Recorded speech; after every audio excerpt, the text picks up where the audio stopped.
ಇಂದು 69ನೇ ಗಣರಾಜ್ಯೋತ್ಸವದ ಸಂಭ್ರಮಾಚರಣೆಯನ್ನು ಮಂಗಳೂರಿನ ಮಹೇಶ್ ಕಾಲೇಜಿನಲ್ಲಿ ಆಚರಣೆ ಮಾಡಲಾಯಿತು. ಈ ವೇಳೆ ಡಿಟಿಪಿಐ ರಮೇಶ್ ತುಂಬೆ ಧ್ವಜಾರೋಹಣವನ್ನ ಮಾಡಿದರು. ಈ ಸಂದರ್ಭ ಮಹೇಶ್ ಕಾಲೇಜಿನ ಮುಖ್ಯಸ್ಥರಾದ ದೀಪಾಳಿ ಶೆಣೈ ಹಾಗೂ ಮತ್ತಿತರರು ಉಪಸ್ಥಿತರಿದ್ದರು.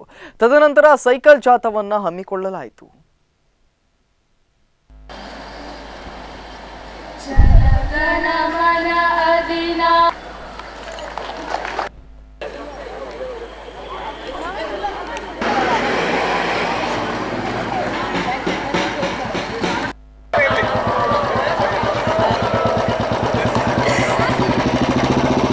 ವಿದ್ಯಾರ್ಥಿಗಳು ಬಹುಶಃ ಎಲ್ಲರೂ ಸ್ಪಷ್ಟವಾದ ಇಂಗ್ಲಿಷ್ ಆಂಗ್ಲ ಮಾಧ್ಯಮದ ಮೂಲಕ ಒಳ್ಳೆಯ ಶಿಕ್ಷಣವನ್ನು ಪಡೆಯುವಂತಹ ನೀವು ಕನ್ನಡವನ್ನು ಅರ್ಥ ಮಾಡ್ಕೊಳ್ತೀರಿ ಅಂತ ನಾನು ಭಾವಿಸ್ತೇನೆ. ಯಾಕೆಂತಂದರೆ ನಾವು ಕಚೇರಿಯಲ್ಲಿ ಕೆಲಸ ಮಾಡುವವರು ನಾವು ಇಂಗ್ಲೀಷಲ್ಲಿ ನಿಮ್ಮಷ್ಟು ಫ್ಲೂಯೆಂಟ್ ಅಲ್ಲ, ದಯವಿಟ್ಟು ಕ್ಷಮಿಸಿ.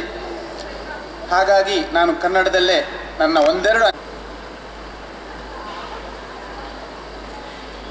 ಈ ಸಂದರ್ಭದಲ್ಲಿ ದೇಶದ 60 actually the association from Mangalore Cycling Club has actually clubbed with us because even they want to just give a tribute to the nation actually, so it's just a small event. Okay, thank you so much.